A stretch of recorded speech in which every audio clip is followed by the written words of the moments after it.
Welcome to the Mischief Maker broadcast, where chaos, creativity, and common sense collide. Your host, Joel Freeman, was kicked out of high school in Alberta, Canada. He left home at 17 and hitchhiked around North America as a long-haired hippie and dope-smoking fool. He made a 180-degree change, becoming one of the first chaplains in the history of the NBA. As a professional speaker, Joel has traveled to well over 55 countries. His many books have been published in 28 foreign translations. Pieces from his Black History collection have been seen by millions at the United Nations and many other venues. And now, the Chief Mischief Maker himself, Dr. Joel A. Freeman. Hi, Baby Joel here. Guess what? My mother brought me to the backyard to walk through our garden. I got so excited that I wet my plants.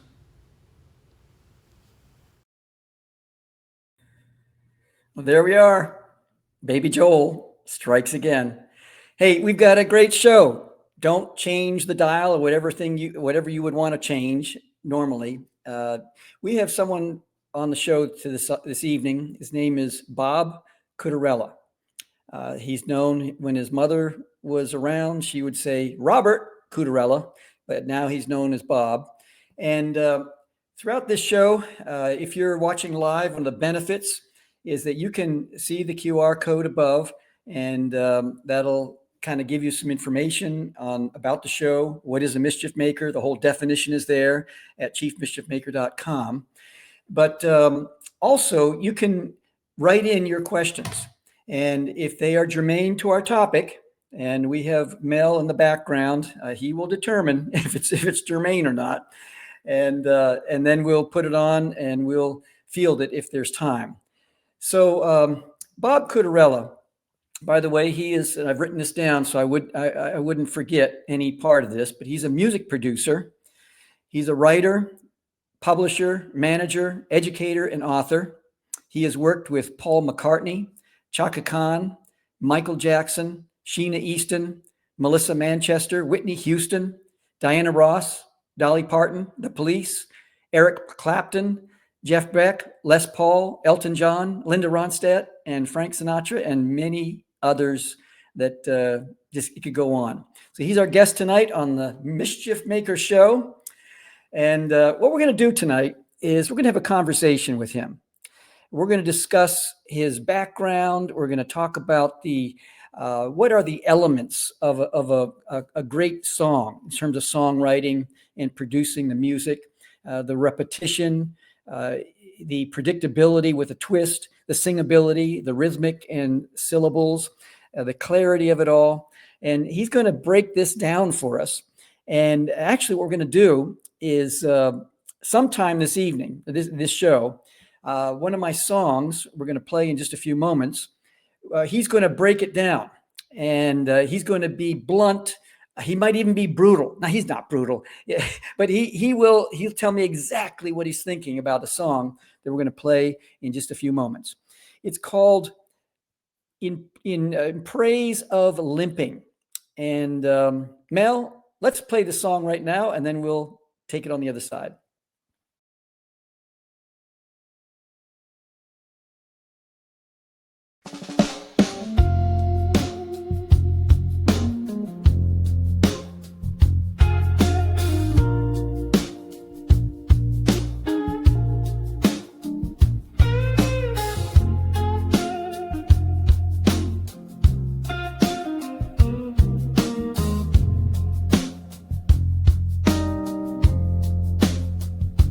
Jacob was a fighter, but he fought to deceive. A man of ambition with tricks up his sleeve. He stole Esau's birthright, played the game of control. Jake's life was broke and God reached for his soul. By the river they wrestled till dawn's early light. Left with a limp, somehow got it right. Get the big head fall flat on your your face. Walk with a limp. It's the mark of God's grace. Think you're a big deal. You're just starting to fall. But a limp is the mark of surrendering all. Saw the man chasing dreams that he had designed. Built his kingdom, left meekness behind. The walls came down and his plans fell apart. He lost what he built, but then he got smart. As the years clicked by, he had a scar to remind that God does his best work when pride has died. Get the big head fall, flat on your face. Walk with a limp. It's the mark of God's grace. Think you're a big deal. You're just starting to fall. But a limp is the mark of surrendering all. She was a woman who carried the weight of loss and betrayal, a cruel twist of fate. Her dreams were shattered, her heart torn in two. But in her surrender, God made her brand new. She now limps with a purpose on earthbound streets. Her once empty canvas is a masterpiece. The world says the strong are the ones who will rise, but God lifts the lowly, confounds the wise. It's upside down. Who gets the prize? The broken rise up where pride is despised. He chooses the broken, the weary, the small, to show that his strength is above it all. So if you're limping today, don't be ashamed. It's a sign that God's love has rewritten your name. Remember this when life takes its toll. A bad day for your ego is a good day for your soul.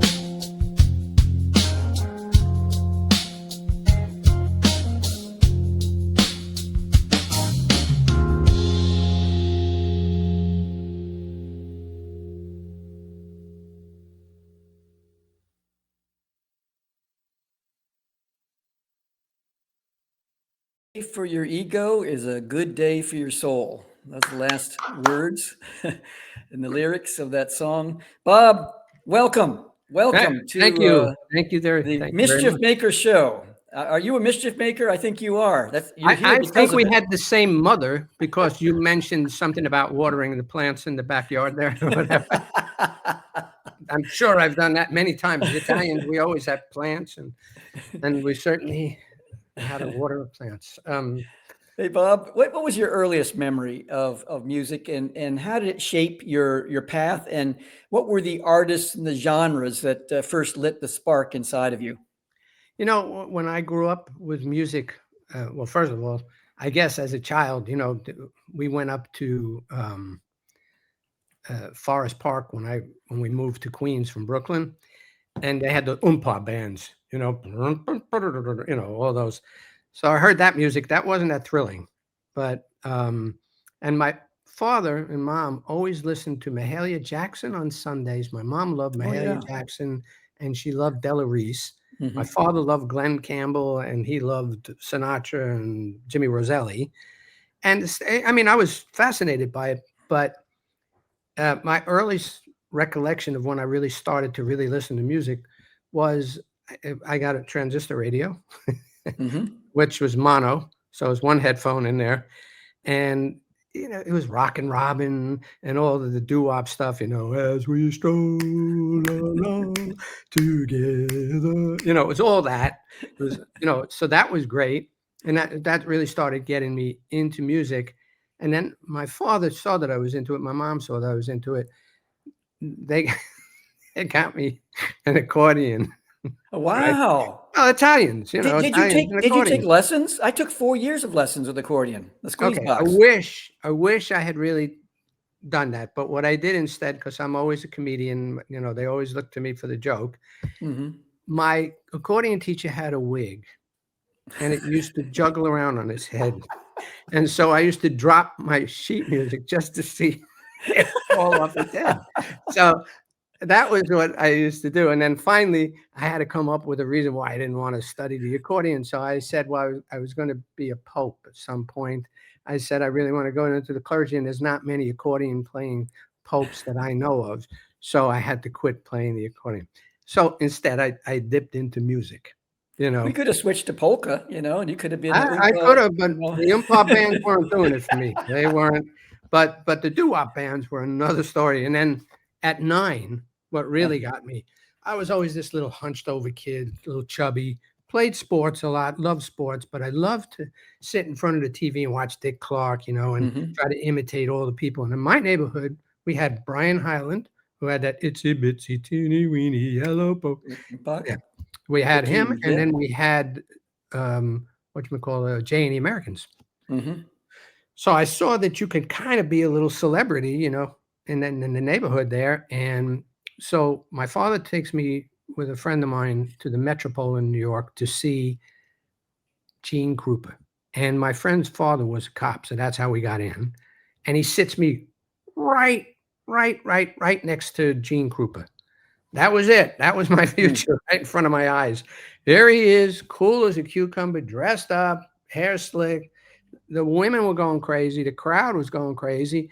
And he was as primal as you can get. And I just looked at that and I went, that looks pretty good, until the Beatles came around. But I used to listen to all the, a lot of different kind of music because of my parents.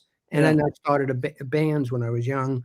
Mm-hmm. I started banging on boxes. That drove people crazy in the neighborhood. So then I got drum. That was even worse for them. But worse for my father because he worked at night, slept during the day. Oh, my. When I came home, he'd run down in his underwear. And I had a band, and he comes down in his underwear, and they're like, what? It was, music chooses you. You don't choose music. I've become convinced it's just like dancers, beautiful poetry of dance, or all writers, any creative kind of outlet like that. It's in your soul. I don't think you're new on this earth. I don't know how that happens, but it just feels old, and it feels like it enters you, and it's familiar. And it's always been there. Somehow it's always been there, but you never maybe explored it to that depth, or you felt it that deeply. I don't know. Really don't know. What was your first gig in the music industry? Was it cleaning toilets or? First gig, major gig? Yeah.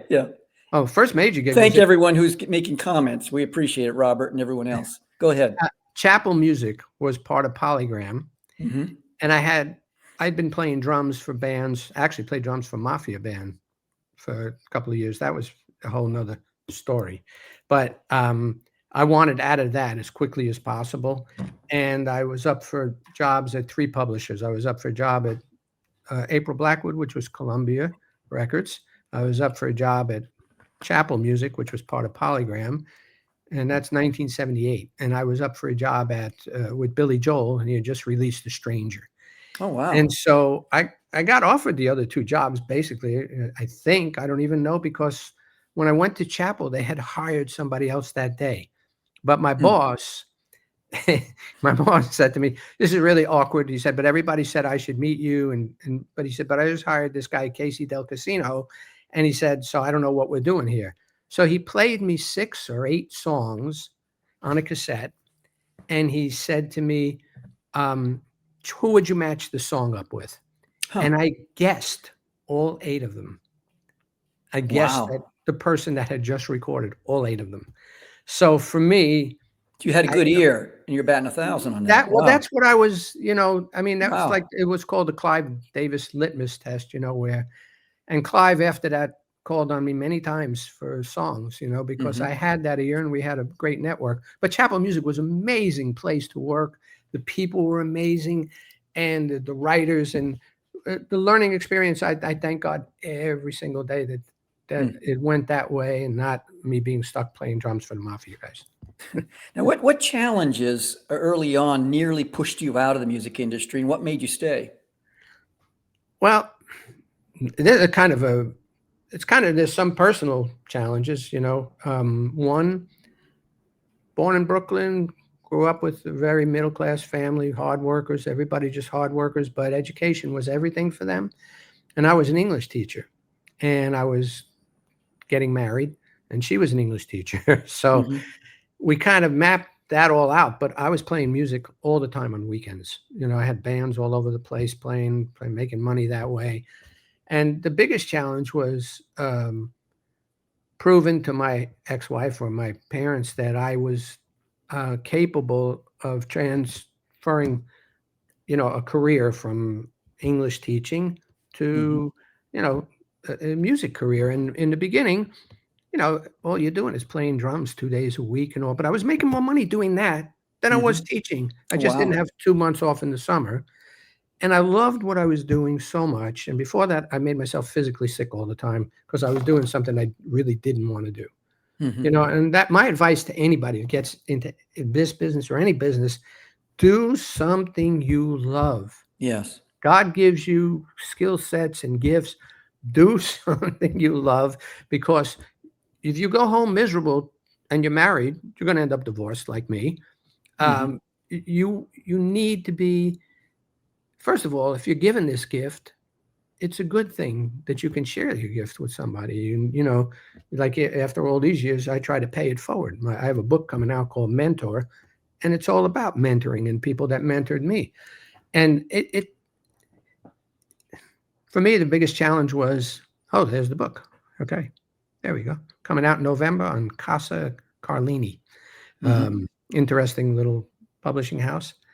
But the thing is that the challenges you face are, not working enough. Are you good enough? Here you are, you're sacrificing. You're going to end up divorced, number one, because you're not home, because you're learning the business. We didn't have any internet or anything to learn the business. So Record World, Cashbox, and Billboard every Sunday night came out. And I just immersed myself in it to the point where I didn't even remember anything I taught in English. I remember none of the books. My friends go, "Do you remember that book? Jack London's Into the Wild." Going, no, I don't remember it. I taught it, I don't remember it. So challenges like that. And I'll tell you the biggest challenge before I got my job. Biggest challenge. We would play jobs. I had a duo, and we would play jobs, and we'd have to drive 3 hours at night to go do this job. They'd pay us $40, and sometimes there'd be nobody there, and the owner of the club didn't have the money. Wow. He'd give us $9. We'd have enough gas money or some money to eat something. Going home, our ex-wives would, our wives would be like, "Where's the $40? Where's the contribution?" Rent wasn't much; it was $100 a month, so it wasn't like you. And gas was what, 11, 12 cents a gallon or something like that. Nothing. 20, 12. But it was still, 3-hour drive is 3-hour drive, 180 miles. So you're doing those gigs, and they're thankless. You're pouring your heart out because you're trying so hard to prove to yourself and to your parents I'm an only child. So proving to my parents, my father was cool because he loved music and he sang. My mom, the hardest time, even when I won my Grammy, she just didn't connect with it at all. And, I had really worked my tail off, and you always want to impress your parents. You want their love, you want their approval, and I mean, if I was a parent, I would want, I'd want to be proud of so you want them to be proud of you, and so in the beginning, I'm sleeping on floors. I'm sleeping on my aunt's floor. She's got a 1-bedroom. Sleeping in a car. And, it's recording studios. It's not like anybody hands you anything and says, "Here's the magic wand. You've got talent." A lot of talented people out there. So now you're in competition. And the other part is, if you grew up like I did, when I got into the corporate world, people were smart. They were smart. They were reading the New York Times. They were talking about things that my parents discussed: horse racing, betting, gambling.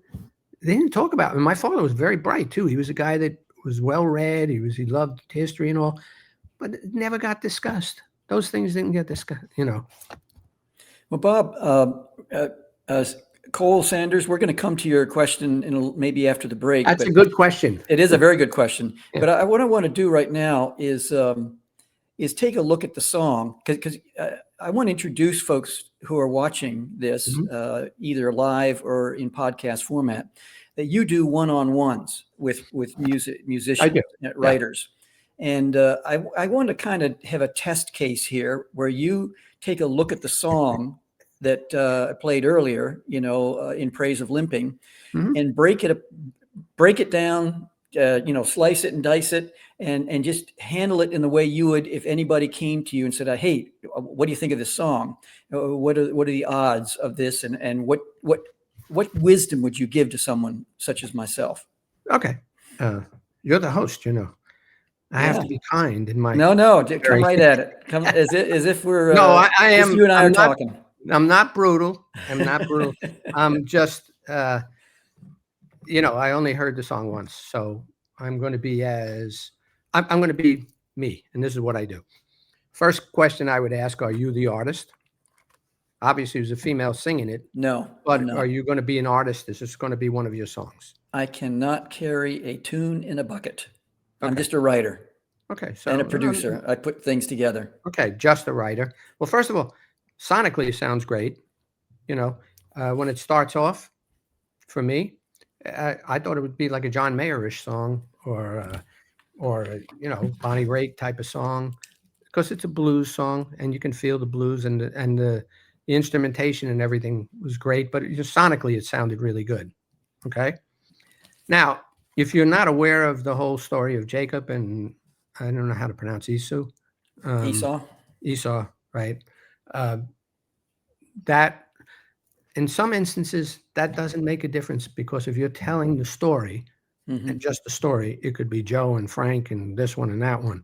So so it's not just biblical references in this particular instance. So that part of it, and I say this because Sting has a song with the Police called "Wrapped Around Your Finger."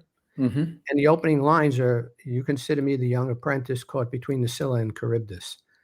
If you don't know what the Scylla and Charybdis is, doesn't mean you're not going to know the song. They sound good coming off the tongue.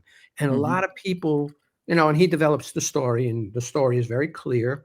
Young apprentice, just it has a twist at the end, which I love. So words come off your tongue a certain way. A singer and a writer should be aware of how those words come off a vocalist's tongue if somebody's going to interpret the song. So I always look at that with a writer and say, okay, does this sound good coming off the tongue? And in your case, it does. So, melodically, the first verse sets up a good, blues verse, blues melody. It's not, in my estimation, a melody that's off the charts crazy. It's just solid melody. I can hold on to that. It's verbose because you're telling a story. All right. Can you get to the story more quickly, less words, a little more breath? As a listener, when you're listening to something the first time, it's hard to hold on to a lot. There's a lot here. This is a book. This is a mini book. So am I going to remember all that?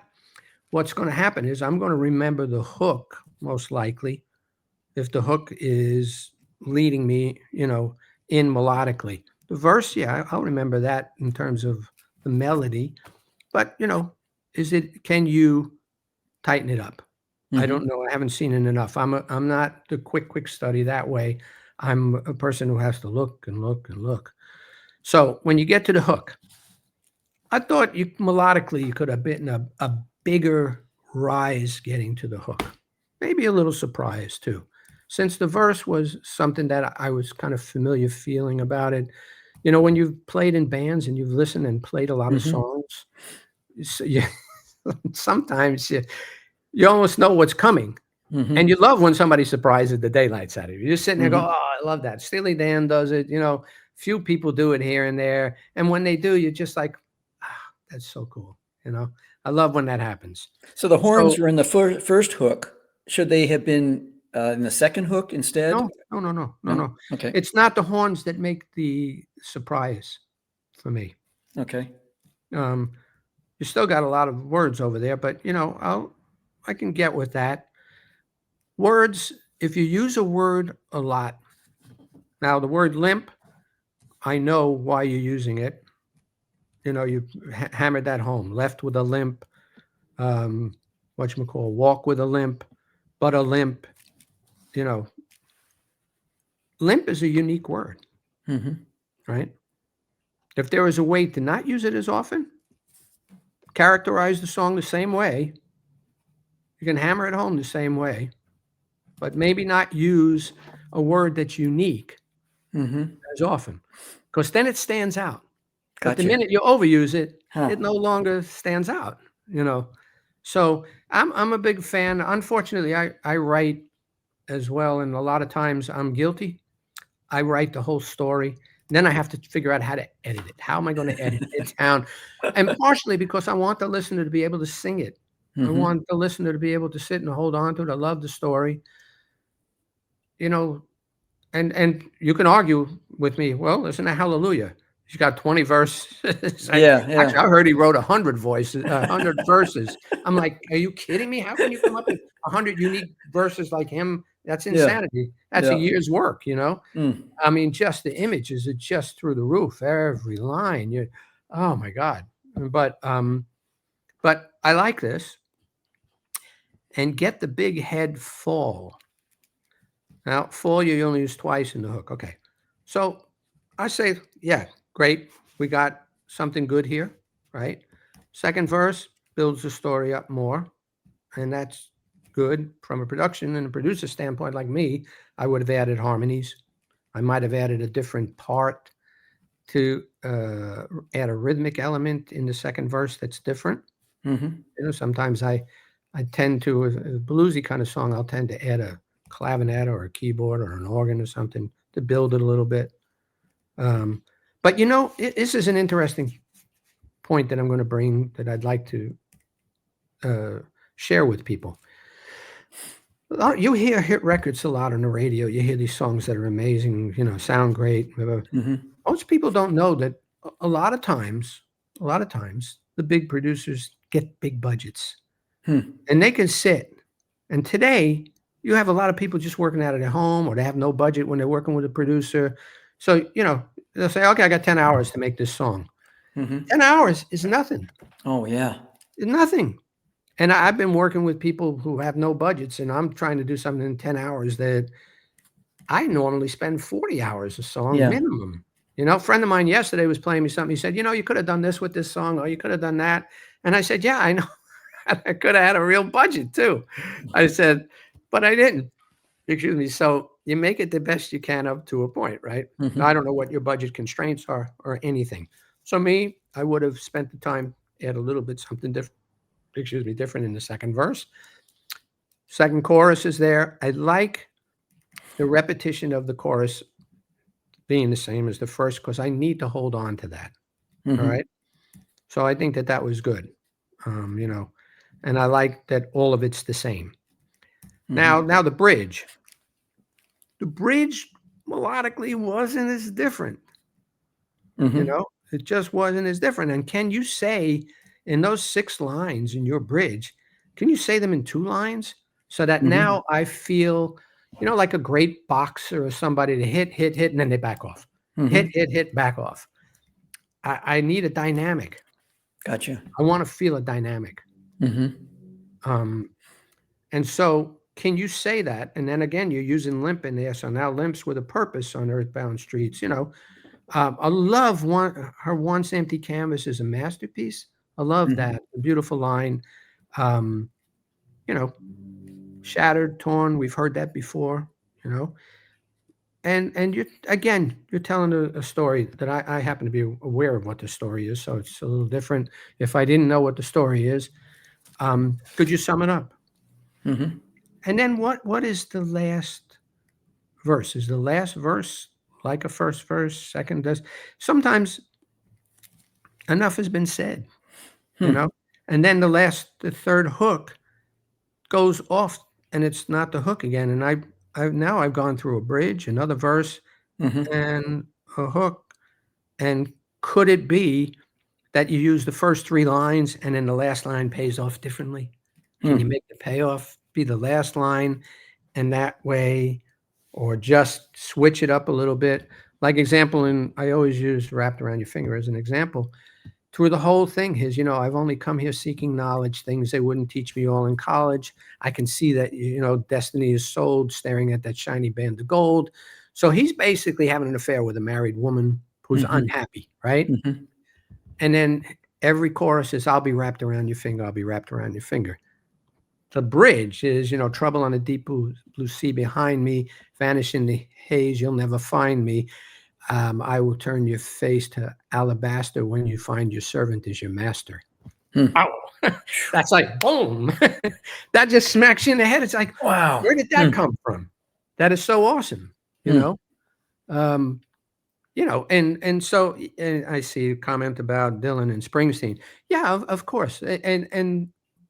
But I should remind you, as you're saying, Joel, this song, you wrote because you just have to write. So now what are you going to do?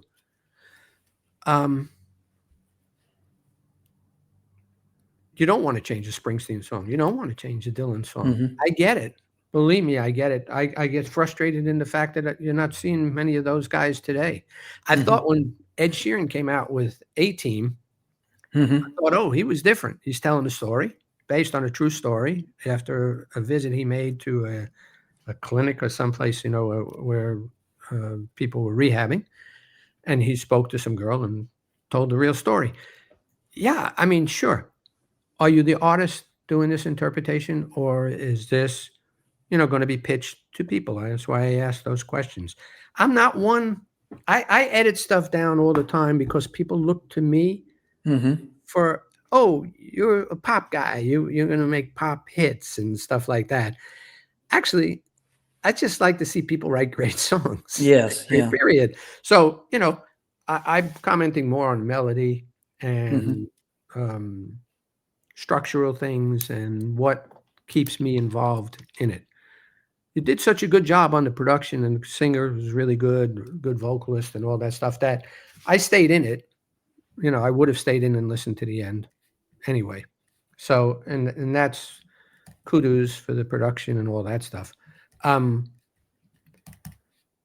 That's how, I try to break it down. Somebody's an artist and they tell me they write a 5-minute song. Yeah, I'm all with you. If you're telling the story and this is the story you want to tell, I don't want to be the editor of what you want to tell. Yeah. So if you personally, Joel, told the story you wanted to tell in here, fine. I'm just one person commenting. I think it's brilliant. We got to take a break for our sponsor, but man, I took this is how many notes I took. That's another song. That's a different song. So this has been wonderful, and I'm hopeful that people who are watching this maybe can get some tips out of, vicariously through you sharing that about my song. And so that's why I set it up in this way. Thank you very much. We're going to take a break right now. And it's our sponsor, Rosetta Universe. Mel, let's play. I think we got Conti, I think is commenting about it. Let's go. I lost my eye in an explosion, but that never stopped me from ballooning and inventing the modern pencil. I helped solve many problems during my time in Egypt.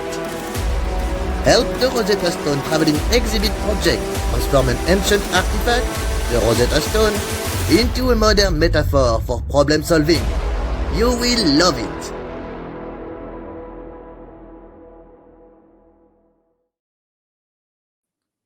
So that's Nicholas Conti saying, get involved in the Rosetta Universe. This is tells you a little bit about it, but basically, if you go to the QR code above, and it's the first on the link tree, the Rosetta Universe, and basically what we're doing is Rosetta Universe is taking the ancient artifact, the Rosetta Stone, transforming it into a modern metaphor for problem solving.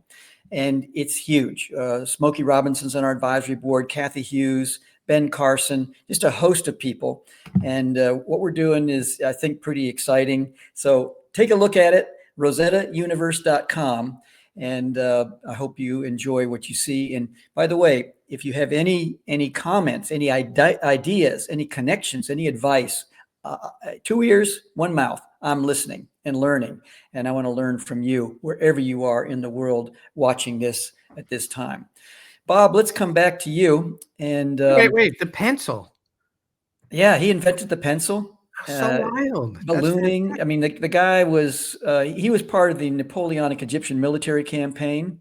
Mm-hmm. One of the 167 savants that Napoleon brought over to take over Egypt, and which they failed militarily, but it was an incredible benefit in terms of archaeology, architecture, entomology, all these different disciplines that were represented. They time-stamped, a lot would have been lost, but they time-stamped a lot of information that has helped to sponsor the soft science of Egyptology and archaeology. It's fascinating. That's amazing. Yeah. And of course, the Rosetta Stone came out of that. That was the major. Yeah. So, Bob, you took a look at this. Share a little bit about what you would do. You're open to people calling you and contacting you. By the way, people can come through there when they see your face. Smash his face, and he'll take it to, and he'll love it. He'll take you to his website, and then you'll have his contact information if you want to have a one-on-one with Bob. That's different. Smash his face. Too much boxing background. He will love it. He'll love it. Boxing background, a Jack Johnson thing, Yeah, that's right. Now you've worked with many legendary artists. What qualities do you look for in a collaboration with an artist?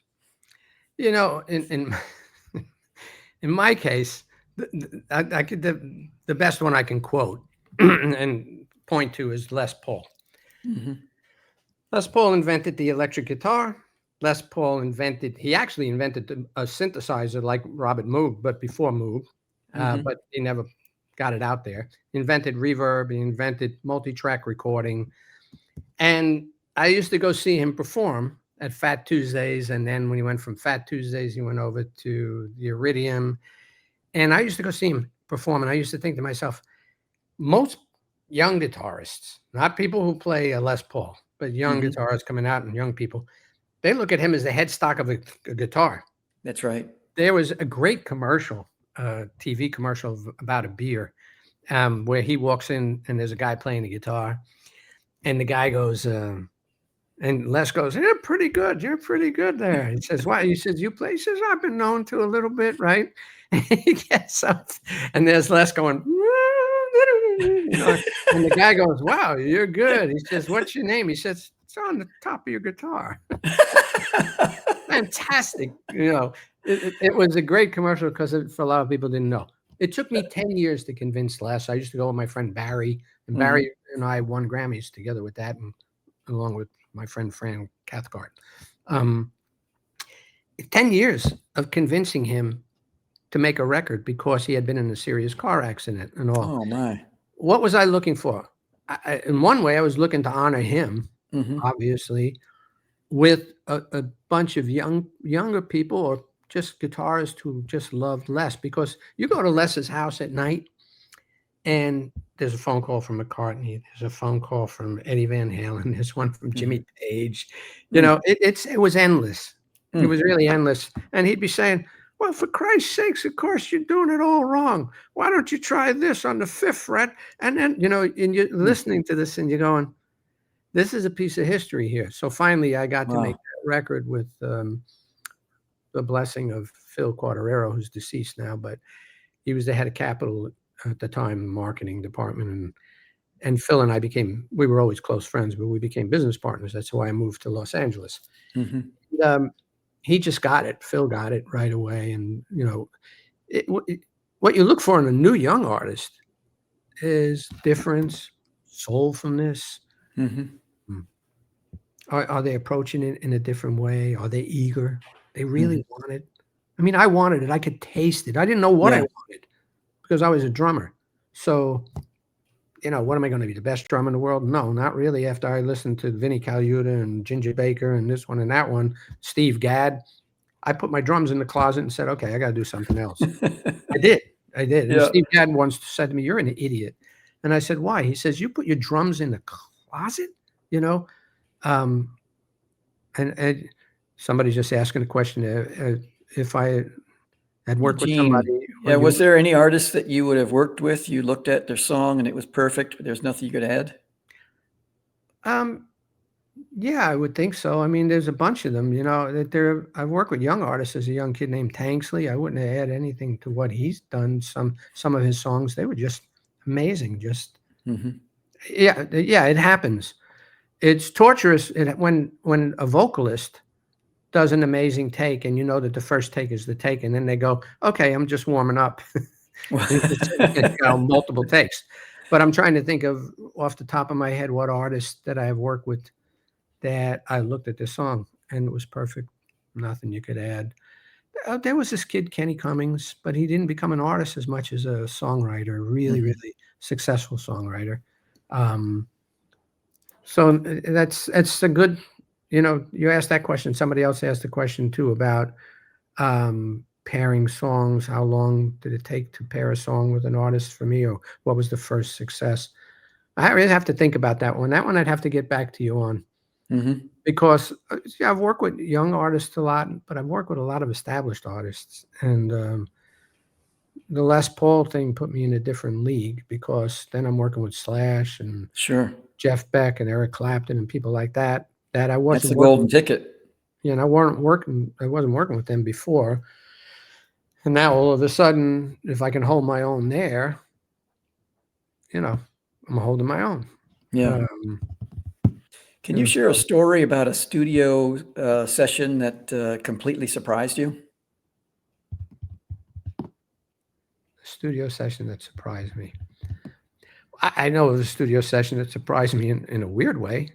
With Jeff Beck, Cyndi Lauper, and Jeff's band, Pino Palladino at the time, and Vinnie Colaiuta, and what's his name? Piano player. Jed Lieber. That was a beautiful session we were doing. It was very late at night. Everything was fine.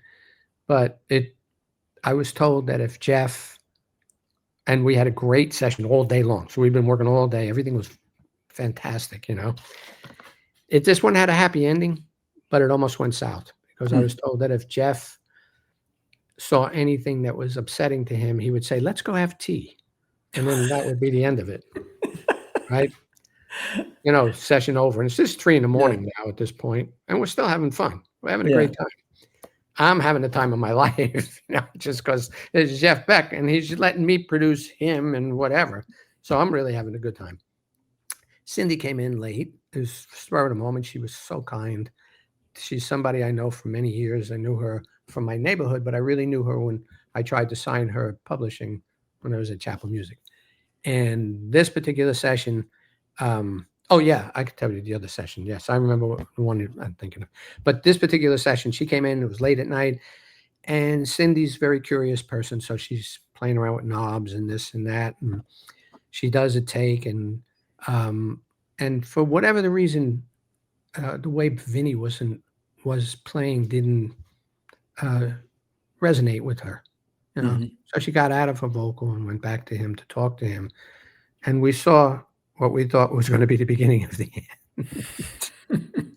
Because All we heard was, "You're a singer, right?" And he's going, "Of course." He says, "Well, why don't you just get back in there and sing and let me play?" That's all we heard in that session.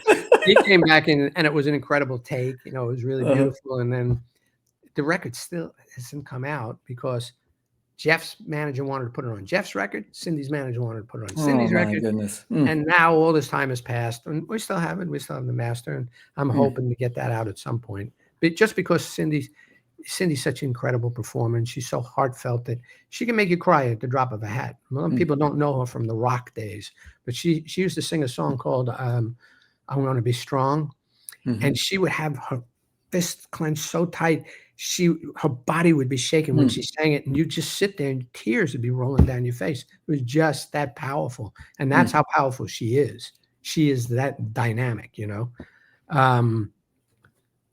Somebody's saying, is it better technical rock guitarist than Slash? Slash and I just got along. We get along really well. But the session you're talking about, if you want me to tell you about that session. Yes, please. So I was managing Stevie Wonder's ex-wife, Sarita. Okay. Sarita was an amazing voice, amazing talent. And one day she called me up and she said, "You have to come to this session. Quincy Jones is producing the session, and there's all the greatest singers are going to be at this session. And it's like a We Are the World for religious purposes, and it was Nancy Wilson's. She was the artist. The head of the record label was Dr. George Butler on Columbia Records. George is a dear friend of mine. And so George, I called him up and I said, Nancy's got this track they're doing today. And he says, "I know Quincy's on it." He said, "Well, I'm going to the session. I'll call you after the session and tell you how it sounds." So he said, "Great." It was a Sunday. Remember that. And it was a hot day in LA. I was living in New York, but I flew in just for this. I go to the session. I walk through the door, and there's a who's who in the vocal room of vocalists. Shenny's, Little Anthony and Imperials, Nia Peebles, Howard Hewitt, Denise Williams, Natalie Cole. I mean, the list was endless. It's just I'm walking in looking at this, and then there's Andre Crouch and Sandra Crouch directing it. And it turned into this amazing, I was taking pictures, and they were singing, and they said, "Come," there was this choir of like angels singing this thing. Wow. And I was singing, and Sarita says, "Just come in and sing with us, What's the difference, What's the difference?" And I'm sitting there going, "Okay, I'm in."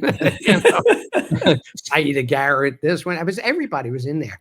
And so I was in there, and then as a gift at the end of the session, they gave me everybody signed the paper.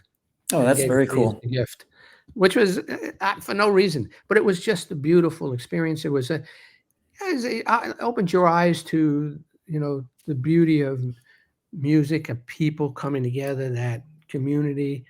When I do my songwriting workshops and stuff like that, and I've done for 17 years at the Hall of Fame, it was community. Same people come week after week after week. All of a sudden, I'm the best man at a wedding. They're my best friends. We go out. We're playing baseball together. We're having dinners. I try to create community because community is important. People need to feel like they're part of a community. Like I want to be the Tony Robbins for songwriters. I want to create a community that just keeps pouring out great songs and great songwriters and just lifting and lifting and lifting people. That's what it's about. It's about lifting that energy, lifting that vibration, and just creating the best thing you can. What's one hard truth about the industry, the music industry, entertainment industry, that you would like every young person, up and coming person to know? You should be aware of your competition out there, but you should never back down from it. Give yourself every opportunity by informing yourself as best as you can on everything that's out there, but be true to who you are, because the minute everybody tries to, there's a girl, Pia Toscano, I was shopping her tape when she was young. She ended up on American Idol.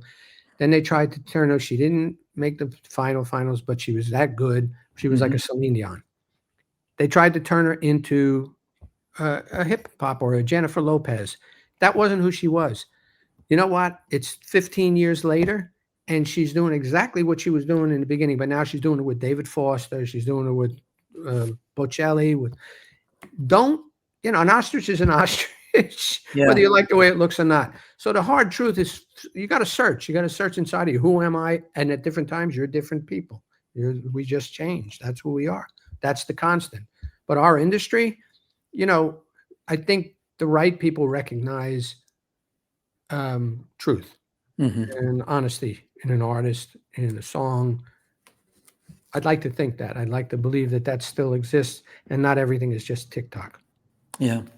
How do you see the role of AI and digital technology, streaming, changing the role of a producer? Well, everybody has jumped in the ball game now. This is something that's troubling to me, but we're working on it. And I have a meeting tomorrow about that.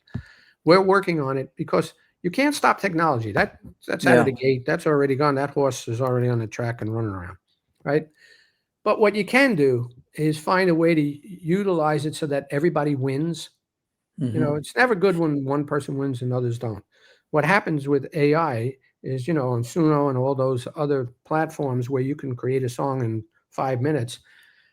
Now, all of a sudden, you're taking other people's work, basically. You're stealing other people's work. You're scraping here, you're scraping there, scraping here, using other people's work that hundreds of hours and millions of dollars have gone into to do. And you're just putting an algorithm together. And, all of a sudden you got a piece of music. And a lot of people who are not that discerning, or as it's getting better and they're honing in on it and it's becoming a better technology, the music it's not so bad for certain applications, and it's putting people out of work left and right. Yeah. They're doing it in photography, is doing it in film, they're doing it with writers. It's all over the place, But you can use it to your advantage. You can. How? I'll give you an example. I've been creating courses on the history of the music industry. Now, that's not songs. So that's, that's word.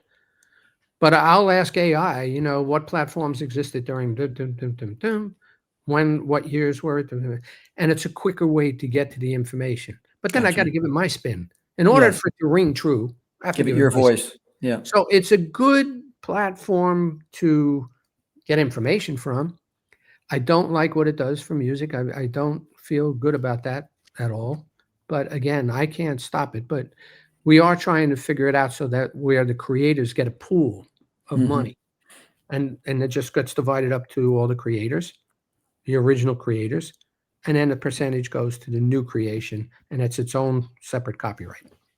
And that, that would be, I think, more amenable and more agreeable to a majority of people, because right now they're just frustrated.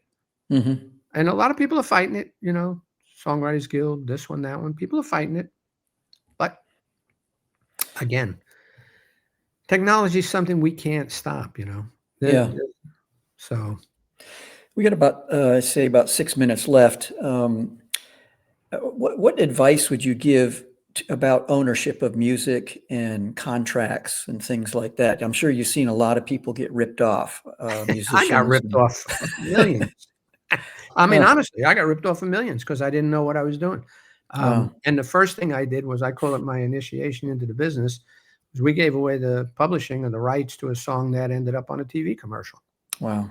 We didn't know. We didn't have anybody. We had to sign it under duress a little bit and all that stuff, but it didn't make any difference. Initiation, we got in. My advice is always load yourself up with as much information as you can. Don't go out there, if you see a contract, YouTube today tells you everything you need to know. You don't even have to go run to a lawyer. I say get a lawyer, music lawyer, not a regular lawyer. Music attorney, entertainment attorney. If you need them to look at documents, very important. And give yourself power. Always think of empowering yourself. A therapist taught me this lesson. I was late for therapy when I was getting divorced. I was late all the time. He looked at me and he goes, "Do you like being late?" He said, "You only live 2 blocks away." So I said, "No," and I started laughing. He said, "What are you laughing about? You're paying for this." And I said, "Yeah." And he goes, think about this. When you're going into a meeting, if you want to empower yourself, you go in, you show up on time, and now you're equal to the person you're going in with. What do you say if you're late? I'm sorry. You walk in the door, you're at a disadvantage right away. That's right. Boom. You've already lost that power position. And people always talk about changing positions physically or, verbally in order to get your point across and stuff, because empower yourself. That's what I would say. It's very important. I don't mean to be braggadocious or bold, or I mean empower yourself with tools. You have a lot of tools out there today. I wish I had them when I was getting into business. And do we want to answer some kid asked a question earlier about songs and placement of songs. Yeah. I think he asked me how and what was the first big one for me. And this is an interesting thing because I had already been trying to get into business for 4 years before I got my job. Most people say it's 10 years. When I got my job, I was a racehorse. I went in at 8 a.m. Everybody else, they got in at 10 o'clock, right? I got in at 8 o'clock. By the time I had already finished a pot of coffee, by the time everybody walked in there, I spent every weekend, I studied the catalog with all our writers, this and that. And I pitched songs for months and I had no results. And I thought I was the loser of life. And my boss looked at me one day and he said to me, get out of the office. You're here on the weekends. You're here at nights. Get out of this office. And I thought he was firing me. And he said, no. He said, the best thing I ever did was hire you. He said, but you need a break. Wow. You got it. So I brought a couple of cassettes with me. Anyway, when I went for a walk in Central Park, I ran into Clive Davis and I gave him a cassette. And one of them was I Made It Through the Rain. The other one was Every Woman in the World, and another song called American Hearts, right? And those two songs, those two songs, we had to give Barry a portion of the writer's share. He had to co-write it. And Barry's recollection is a little bit different than ours, but, we owned it at Chapel Music. And they were the first two hits that I had. Wow. And they got me a long way because Clive was then on speed dial, and Clive Davis, have him on speed dial at that point when he had Whitney Houston and everybody was major. But the question was about having good ears. Plenty of people have good ears. You have to find your place. We don't always find our place. Lucky. I got lucky, really lucky. I had the best people to work with in the world, the best boss, everybody encouraging, and I had to overcome whatever my hangups were about myself being good enough, and all this stuff. And, when you don't make it and things don't happen the way you do it, I don't know. We got 1 minute left. After decades of music, being in the music industry, how do you continue to be inspired? Because you are inspiring. I hear the music underneath your voice as you're talking about this. I love it. It's inspiring me. It's my salvation. For me, if music wasn't here, that's my voice in the morning. That's my voice at night. Take away anybody that I'm in love with or something like that. It's in my soul. It's I love music. I love art, all that stuff, but music just, it's through my body. It hit me when I was a kid. It's got a juju to it. I don't know what it is, but I never stopped getting surprised by amazing writers and songs. And I'll always be celebrating that, because it's till the day I die, because it's really who I am. It's fabric of who I am. Well, Bob, we got to go. Folks, check out his book, Mentor, Robert Cutarella, and on Amazon, coming out in November. Amazon, and so just check it out. And then also, if you want a one-on-one or know of someone who wants a one-on-one with him about a song, feel free to check it out. Well, see you later, Bob. Thanks so much. Thank you. You have just experienced another episode of the Mischief Maker broadcast. Hit the subscribe button. Connect at chiefmischiefmaker.com. Thanks for coming along for the ride. And hopefully, you are now a bit closer to becoming a mischief maker in your part of the world.